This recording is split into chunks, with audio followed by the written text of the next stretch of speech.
Hello YouTube, it's Dude here, back with a video review, and today I am taking a look at Kingdom Galvatron. On first impressions with the figure, it's all fairly positive, except for one thing that instantly sticks out to me, and it's that dry brushing effect that you can see on his chest and also on his legs there. It's not something I really like, and to be honest, I thought some figures in Siege, they just really slapped that on. Bit of a shame, it kind of does break up the cleanness look of the figure, so it doesn't look very clean, obviously, but it's not the end of the world. Everything else on the robot mode and initial impressions does certainly make up for it, including that amazing head sculpt. They have captured that perfectly. That's something they've been getting really good at with the Hasbro mainline figures just now. And every other piece of Galvatron in robot mode design that you'd expect to be there is there. From his strange red thing in his chest, those fantastic shin guards, the works. The profile on the figure is pretty neat as well. No kibble at all. Okay, the tracks are there, but they were there in the animation model as well, I believe. I could be wrong there, but that's how I remember it anyway. Again, you're just seeing that lovely profile. And of course that fusion cannon just looks amazing on the figure itself. Great robot mode. We'll remove his fusion cannon for this one because it's time for articulation. So the head's on a ball joint, so you get all the expected ball joint emotions. The arm can do a full 360 with a joint there. You do also get a bicep cut, but that unplugs the tracks from the back. A lovely double jointed elbow. We get articulation wise there for the fist, so a little twist, and of course it does pop down for transformation. There is a waist swivel. If we lift up this part of Galvatron, we can see the full motion of the legs that can go all the way forward, most of the way back and out. We do get a thigh swivel, a decent bend at the knee. We do get an ankle tilt as well, and probably just due to transformation we can adjust his shoulder pads to how we see fit. Overall, the articulation on here is pretty much standard affair now that we receive from Hasbro, but I think there's enough there for that figure photography.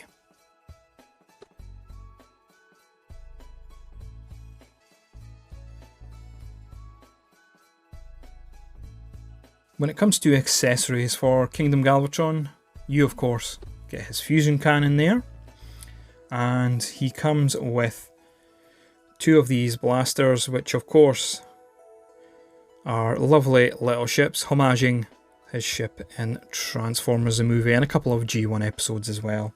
And lastly, we get the Matrix of Leadership on a chain, which of course is one of the most iconic scenes in Transformers the movie, when Hot Rod pulls the chain off and takes the Matrix to become Rodimus Prime.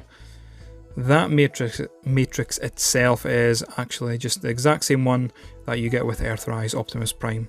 The accessories are pretty cool, and I love what they did with the two blasters looking like the ships from the movie, but those blasters will probably be put in storage for me because they just don't really work that well as an accessory, especially when they're plugged together. It's a bit cumbersome to get on the Galvatron figure. And of course, for size comparison, who else better to compare sizes with than Cyclonus and Scourge? And this scale is brilliant. I love how the Studio Series 86 line is working within the scale parameters of the Kingdom line. It's tremendous, and I hope they continue this, because what a shot here, all these three characters together, the main villains from the 86 movie. Time to transform Galvatron into his alt mode now. So we're obviously going to remove the fusion cannon. We'll also take it into two parts. Start with the arms first. Flip the fist down. Bring up the double jointed elbow. And we're going to plug it in here.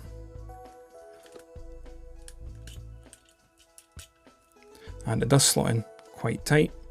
You can then bring the treads down. They don't really plug in anywhere, they just sit there on friction, which isn't too bad. I guess they do actually stay there. Again, just same with the other arm. slide it in, and they just slot there. You do get a bit of tilt, a bit of adjustment if you wish, but that's pretty much how they should be. We just break apart his shoulders like that, which looks a bit iffy. This piece here, we slide it down. Now this part really scares me. Just pulling that apart there is really worrying. I think that's going to break over time. And then we have to flip up his chest piece.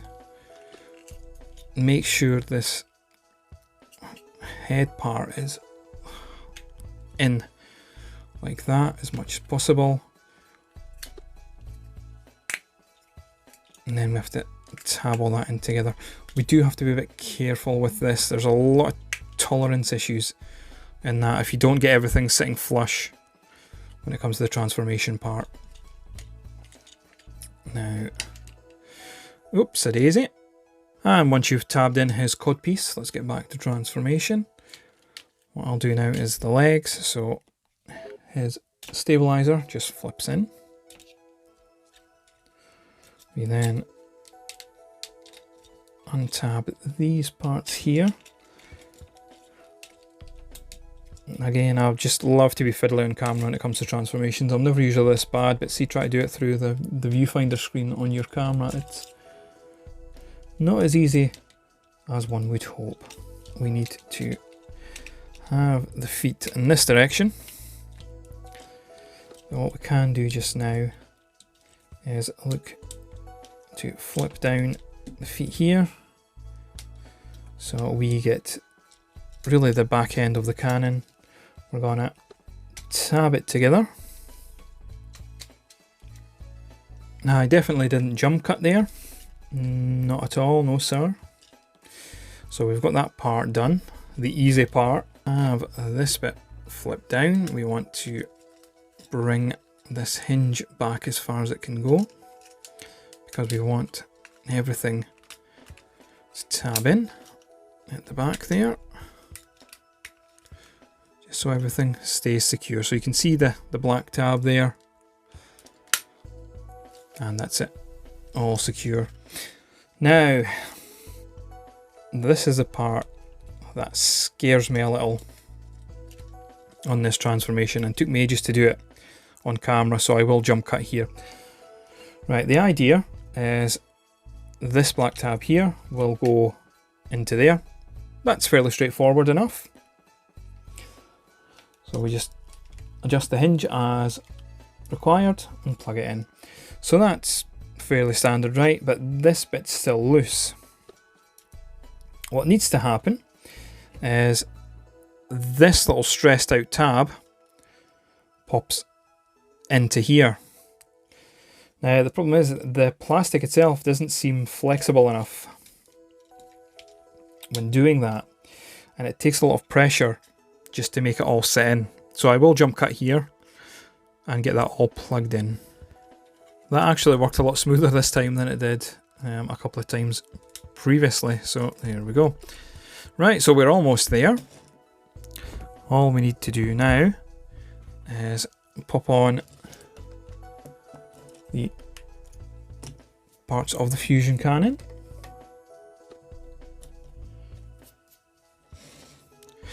And we're done. And there is Galvatron in his alt mode. Overall, that transformation can be a bit fiddly and cumbersome, just getting everything to tab in place, as you've seen. But it's still quite fun. Just watch that scary section there on the figure when transforming. Now Galvatron is in his alt mode. What do I think of it? I think it looks as it should. It looks like that Cybertronian tank design that first debuted in the 86 movie, and it works really well. You're seeing a lot of that detail now coming out on the part of the fusion cannon that stores all the energy, I guess. Really cool.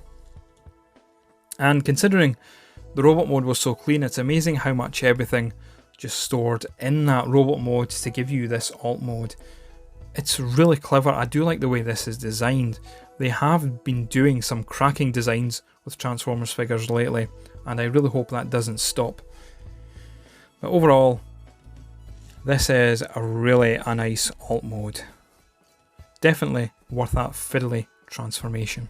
In terms of how to measure scale for Galvatron with an alt mode, it's not something you can do easily, to be honest. He doesn't really scale with anything, just given the fact that he is a very much, obviously, a Cybertronian alt mode. So I thought, why not just bring in the old classic Optimus Prime. This is the Netflix toy version when it comes to the paint scheme, and I don't know if that scales well or doesn't scale at all, to be honest. It looks good, and that's all I can really ask for. Galvatron does have some clever weapon storage here that almost bulk out the alt mode. So looking at the fusion cannon, that's obviously part of it, as you can see, but you can take his two spaceship weapons and they can get plugged in here. They just kind of tab up here. Yeah, I mean, it's up to you how you like this design. I mean, your mileage will vary by adding in those two parts there. That is obviously the recommended transformation for the figure as well, but I can really do without them, to be honest. And of course, the matrix itself, you can just slide it on. And underneath, you've got that little port to plug in the matrix, and you can have it in there. Of course, if you do have those blast effects from previous figures, you can plug one into his fusion cannon as well.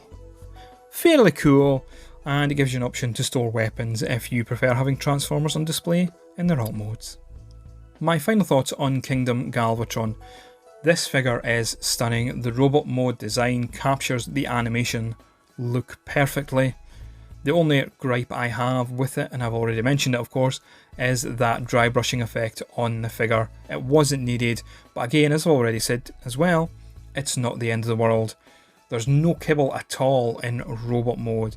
The tire tracks, the treads, whatever you want to call them, they should be there anyway, so that doesn't count. And that head sculpt is just on point. It is perfect.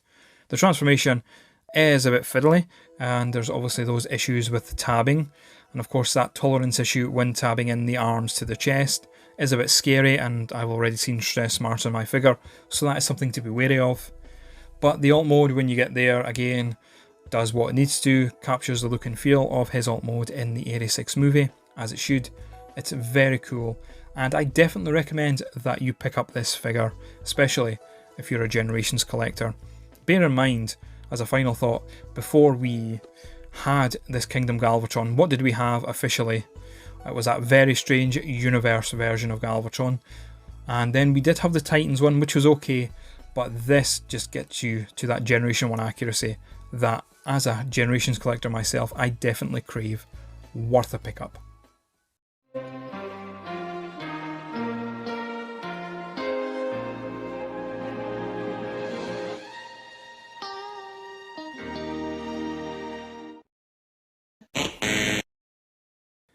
But of course, it's not working, and I'm zooming in too close. Well, slight pause. In terms of scale for an alt mode,